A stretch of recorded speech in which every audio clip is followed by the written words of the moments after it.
الناموس. كثيرا ما نشاهد مناظر طبيعية خلابة، والعديد منها يكون في دول أوروبا أو شرق آسيا. لكن اليوم سوف نقوم بمشاهدة طبيعة ربما لا نجد لها مثيل إلا القمر. منظر جميل ورائع، صنفه العديد من السياح بأنه مكان يسحرك بجماله، وكأنك تسير بقدميك على سطح القمر. يعتبر هذا المكان من الأماكن النادرة، وهو عبارة عن جبل بركاني تزخرفه 3 بحيرات هلالية الشكل.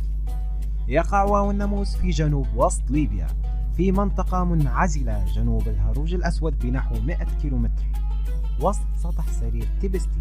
ويحيط بجبل واو الناموس حوالي 10 بحيرات جميلة، والبعض منها تتميز باللون الأحمر نتيجة لنمو عدد كبير من القشريات بها، ويوجد ببعضها عيون مياه عذبة، وتحيط بها بعض أشجار النخيل وقصب الخيزران. وتمتد فوهة البركان الدائرية المنتشرة على مسافة تقدر ما بين 10 إلى 20 كيلومتر.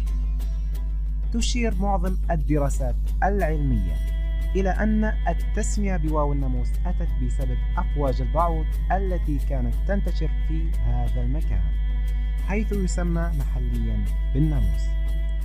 يعتبر هذا المعلم السياحي العالمي إضافة مميزة إلى جماليات الصحراء الليبية الزاخرة بالغرائب والعجائب والمليئة بالأسرار.